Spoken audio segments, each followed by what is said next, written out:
ఒక్కసారి కొమ్మూరి గోల్డ్ కి కాల్ చేయండి. తాకట్లో ఉన్న మీ బంగారాన్ని విడిపించి మార్కెట్ ప్రైస్ కి వాళ్ళు కొనుక్కుని మిగతా డబ్బులు మీకు ఇచ్చేస్తారు. బ్రేక్ న్యూస్ చూస్తున్నాం మనం టీవీ స్క్రీన్ పై. యూట్యూబర్ వైష్ణవి కేసులో కీలక ట్విస్టులు వెలుగులోకి వస్తున్నాయి.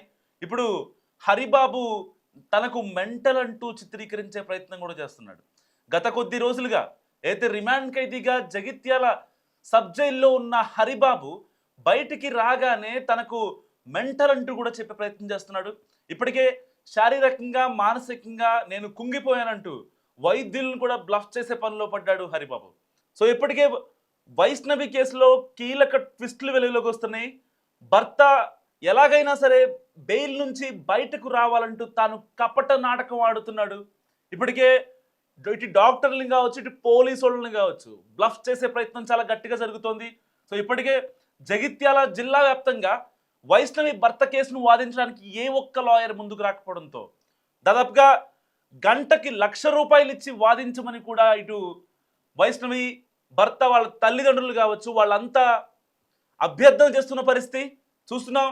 ఇప్పటికే జగిత్యాలలో దాదాపుగా 4 రోజులుగా ఎట్టి పరిస్థితుల్లో వైష్ణవి భర్తని చంపేయాలంటూ చాలా మంది సోషల్ యాక్టివిస్టులు, ఇటు విద్యార్థి సంఘాలు, మహిళా నేతలు చాలా మంది బయటకు వచ్చారు. ఇలాంటి నేపథ్యంలో ఎట్టి పరిస్థితుల్లో వాడిని చంపేయండి, అనవసరంగా ఇక్కడ రిమాండ్కి పంపించడం, విచారణ, కేసులు, కోర్టులు ఇవన్నీ వేస్ట్ ఆఫ్ టైం అంటున్నారు మహిళా సంఘాల నేతలు. చూడు మనం టీవీ స్క్రీన్ పై ఎక్స్క్లూజివ్గా చూస్తున్నాం. అయితే 4 రోజుల నుంచి ఈ మహిళలంతా కూడా దాదాపుగా విద్యార్థులు ఉన్నారు, దీంట్లో ముసలి వాళ్ళు ఉన్నారు, పెద్దవాళ్ళు ఉన్నారు. సో ఎండని కూడా లెక్క చేయకుండా బయటకు వచ్చి వైష్ణవికి న్యాయం జరగాలి అంటే వాడిని ఇమ్మీడియట్గా చంపేయాలి అని చెప్పి వాళ్ళందరూ మాట్లాడుతున్న పరిస్థితి. దాదాపుగా 3 రోజులు జగిత్యాల సబ్ జైల్లో రిమాండ్ ఖైదీగా ఉన్న వైష్ణవి భర్త ఇప్పుడు డైరెక్ట్గా బయటకు వచ్చాడు. సో జగిత్యాల ప్రభుత్వాసుపత్రిలో ఇంటెన్సివ్ కేర్ యూనిట్లో చికిత్స పొందిన పరిస్థితి. సో శారీరకంగా మానసికంగా బాలేదంటూ తాను కుంగిపోయారంటూ కపట నాటకం ఆడే ప్రయత్నం చేస్తున్నాడు. దాదాపుగా 2025 మార్చి 29న పెళ్ళైంది వీళ్ళిద్దరికి. సో ఏదైతే ఆ అమ్మాయి చేసే రీల్స్ కావచ్చు, లేదంటే వాటిని చూసే ఇష్టపడ్డ వ్యక్తి ఇప్పుడు నాకు అలాంటి అమ్మాయి వద్దు అంటూ చాలా మందితో చెప్పాడట. ఒకరితో కాదు, ఇద్దరితో కాదు, తన ఫ్రెండ్స్తో కూడా నేను వద్దంటే రీల్స్ చేస్తుంది ఈ అమ్మాయి, అనవసరంగా ఈ అమ్మాయిని పెళ్లి చేసుకున్నా అని చెప్పి వాళ్ళ ఫ్రెండ్స్తోనే చెప్పాడంట. మరి ఈ యొక్క అంటే ఈ కాన్సిక్వెన్స్ని ఎలా చూడాలో అది అర్థం కానటువంటి పరిస్థితి.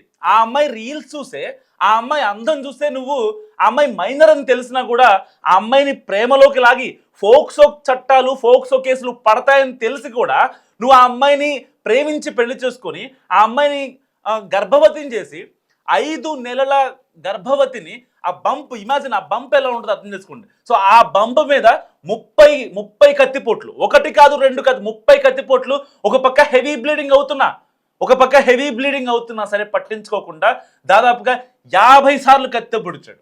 మళ్ళీ పైపెచ్చు చేసింది పెద్ద మంచి పని అని చెప్పి డైరెక్ట్గా జగిత్యాల పిఎస్కి వెళ్ళి లొంగిపోయినటువంటి పరిస్థితి. అంటే తప్పు చేశాను, నేను లొంగిపోయా కాబట్టి నాకు ఎలాంటి శిక్షలు పడకూడదు అని చెప్పి మాట్లాడాడు. సో అక్కడ అంటే కేసు 1 తీసుకోండి. ఫస్ట్ హత్య చేసిన రోజున ఏదైతే ఆ అమ్మాయి వినట్లేదని చెప్పి కేవలం ఆ అమ్మాయి వీడియోలు చేయట్లేదని మాత్రమే నేను చంపేశాను అని చెప్పి అక్కడికి అబద్ధం చెప్పాడు. తర్వాత రిమాండ్ రిపోర్ట్లో ఏమొచ్చింది, లేదు 20 లక్షలు ఆ అమ్మాయి వైష్ణవి వాళ్ళ ఆర్థిక పరిస్థితి అంతంత మాత్రం. సో ప్రేమించి పెళ్లి చేసుకున్నానన్నా కూడా సో వాళ్ళు 20 లక్షలు క్యాష్ ఇచ్చారు, లిక్విడ్ క్యాష్ 20 లక్షలు ఇచ్చారంటే మామూలు విషయం కాదు ఒక ఆర్థిక పరిస్థితి బాలేని కుటుంబంలో. సో అలాంటి నేపథ్యంలో 20 లక్షలు ఇచ్చిన తర్వాత కూడా మళ్ళీ ఇంకొక 5 లక్షల కోసం దాదాపుగా 2-3 నెలల నుంచి వేధిస్తున్నాడు ఈ హరిబాబు. సో ఇలాంటి నేపథ్యంలో ఎలాగైనా సరే హరిబాబుని చంపేయాలంటూ ఇటు మానవతా సంఘాలు కావచ్చు, సోషల్ యాక్టివిస్టులు కావచ్చు, విద్యార్థులు కావచ్చు, మహిళా సంఘాలు కావచ్చు, వీళ్ళంతా రోడ్డెక్కిన పరిస్థితి. సో ఏదైనప్పటికీ ఇటు యూట్యూబర్ వైష్ణవి కేసులో కీలక ట్విస్టులు వెలుగులోకి వస్తున్నాయి. ఇప్పటిదాకా సబ్ జైల్లో రిమాండ్ ఖైదీగా ఉన్న ఆమె భర్త కాస్తంత అస్వస్థతకు లోనయ్యాడు.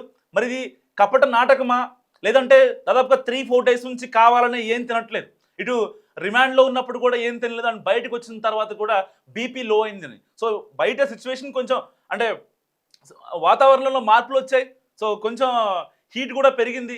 జగిత్యాల, రామగుండం లాంటి ఏరియాల్లో ఆ కోల్ మైన్స్ ఏదైతే బొగ్గు గనులు ఉంటాయి కాబట్టి ఇంకాస్త హీట్ ఎక్కువ ఉంటుంది. సో కోస్టల్ ఏరియాస్లో అండ్ హైదరాబాద్లో ఉండే హీట్ కంటే జగిత్యాల ఇంకా కోరుట్ల ఇటు ఈ ఏరియాల్లో కొంచెం హీట్ ఇంకా ఎక్కువ ఉంటుంది అనమాట. సో అక్కడ ఎక్కువగా బొగ్గు ప్రొడ్యూస్ అవుతూ ఉంటుంది, మనకు తెలిసిన విషయమే. సింగరేణి మైన్స్ కూడా ఉన్నాయి. సో ఇలాంటి నేపథ్యంలో తను ఏం తినకుండా బాడీ డీహైడ్రేట్ అయిపోయింది.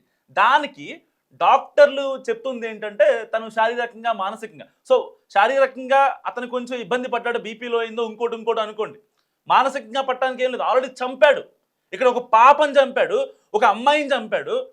అసలు ఆ పాపకి అంటే వాళ్ళు పెళ్లి చేసేటప్పుడు కూడా చెప్పారు చాలాసార్లు, వైష్ణవి వాళ్ళ అమ్మ నాన్న చాలాసార్లు చెప్పారు ఈయన్ని పెళ్లి చేసుకోవడం కరెక్టా కాదా అని చెప్పినా సరే ఈ పిచ్చి వైష్ణవి ఈ యొక్క కషాయం నమ్మింది. ఒక రకంగా అంటే గొర్రె కషాయి వాడిని నమ్ముతుంది అన్నట్టుగా. సో యాజ్ ఈజ్గా ఎగ్జాంపుల్ ఈ అమ్మాయికి సెట్ అవుతుంది. పాపం చనిపోయి ఎక్కడ ఈ అనంత లోకాల్లో ఉందో తెలియదు కానీ ఆ అమ్మాయి. సో ఇప్పుడు వాళ్ళ తల్లిదండ్రులు పడే బాధ అంతా ఇంత కాదు. సో సరిగ్గా ఇంకొక 4 నెలలు పోతే మనోడో మనవరాలను ఎత్తుకోవాల్సిన టైంలో మా పాప విగత జీవిగా కనపడిందంటూ వాళ్ళంతా బోరున వెలిపిస్తున్న పరిస్థితి. దాదాపుగా 5 రోజులు అవుతుంది ఈ కేసు.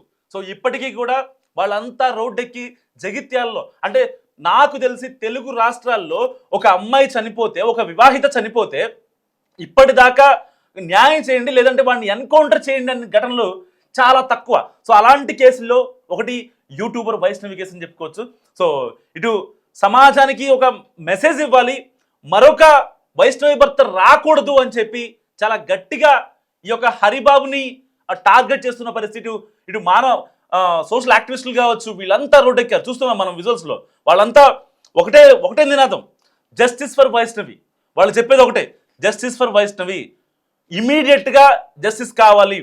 కోర్టులు కేసులు కాలయాపనం చేసి దాని తర్వాత మళ్ళీ 4 నెలలు 5 నెలలు జైల్లో ఉంచి మళ్ళీ బెయిల్ మీద బయటకు వచ్చి నా హెల్త్ కండిషన్ బాగాలేదని చెప్పి ఏదైతే హరిబాబు వాళ్ళ అమ్మ వాళ్ళు నాన్న వాళ్ళు బయటకు వచ్చి లాయర్ని పెట్టుకొని ఇదంతా వేస్ట్ ఆఫ్ టైం వద్దంటున్నారు ఈ మహిళా సంఘాలు. సో నిజంగా వేస్ట్ ఆఫ్ టైం ఉండాలా వద్దా? ఎందుకంటే వన్స్ పోలీస్ స్టేషన్లో ఎఫ్ఐఆర్ అయిన తర్వాత సో దానికి ఛార్జ్ షీట్ కావచ్చు, లీగల్ ప్రొసీడింగ్స్ కావచ్చు, కాస్తంత లేట్ అయ్యే అవకాశం ఉంది. నిజంగా హరిబాబుని ఎన్కౌంటర్ చేయాలా? మస్తుగా కామెంట్ చేసే ప్రయత్నం చేయండి. సో ఇలాంటి నేపథ్యంలో జగిత్యాల్లో హైటెన్షన్ వాతావరణం ఏర్పడింది. సో దాదాపుగా పోలీసులు 144 సెక్షన్ పెట్టే ప్రయత్నం కూడా చేస్తున్నటువంటి పరిస్థితి. సో జస్టిస్ ఫర్ వైష్ణవి అంటూ చాలా మంది బయటకు వస్తున్నారు. ఇటు హరిబాబు అక్కడ కోర్టు లేదు, లేదంటే జైలు లేదు, హాస్పిటల్ లేదు. ఎట్టి పరిస్థితుల్లో ఎన్ని నాటకాలు ఆడాలో అన్ని నాటకాలు ఆడుతున్నాడు హరిబాబు. సో ఇలాంటి వాళ్ళని ఏం చేయాలి? మరో వైష్ణవి బలవ్వకుండా ఉండాలంటే ఏం చేయాలి? చట్టాలు మారాలా లేకపోతే మనుషులు మారాలా? ఇక్కడ అమాయకమైన ఆడపిల్లలు మారాలా? సో ఇన్ఫ్లుయెన్సర్గా తన జీవితాన్ని మంచి స్టేజ్లో పెట్టుకుందాం అనుకుంది, వాళ్ళ అమ్మా నాన్నని మంచిగా చూసుకుందాం అనుకుంది. సో ఏదైతే యూట్యూబ్ ఛానల్లో వైష్ణవి టాక్స్ అనే యూట్యూబ్ ఛానల్లో తన రీల్స్ పోస్ట్ చేస్తూ చాలామంది సబ్స్క్రైబర్లను తను సొంతం చేసుకుంది. ఏ రోజు కూడా అంటే జనరల్గా మనం యూట్యూబ్ ఓపెన్ చేసినా ఇన్స్టాగ్రామ్ ఓపెన్ చేసినా సో కొన్ని ఎక్స్పోజింగ్ రీల్స్ వస్తూ ఉంటాయి. సో అమ్మ ఏ రోజు కూడా ఎక్స్పోజింగ్ రీల్స్ కానీ లేకపోతే అంగాంగ ప్రదర్శన చేసినటువంటి రీల్స్ కానీ ఇలాంటి ఎప్పుడు నిజంగా వైష్ణవి చేయలేదు. సో అలాంటి కాన్సిక్వెన్స్లో తను అంతమంది సబ్స్క్రైబర్ని అంతమంది ఫాలోవర్స్ని సంపాదించుకుందంటే నిజంగా తన అందం తన అభినయంతో మాత్రమే ఇదంతా సాధ్యమైంది. సో ఇలాంటి నేపథ్యంలో వాళ్ళ అమ్మ వాళ్ళకి చెప్పింది, నేను ఎట్టి పరిస్థితిలో హరిబాబునే పెళ్లి చేసుకుంటా అని చెప్పింది. 1కి 2 సార్లు ఆలోచించమని చెప్పారు వాళ్ళు. కానీ ఈ అమ్మాయి ఆలోచించేంత మైండ్ లేదు. ఒక రకంగా గొర్రె కషాయవాడిని నమ్మినట్టుగా నమ్మింది. సో నట్టేట ముంచాడు, కట్టుకున్నోడే కాలయముడయ్యాడు.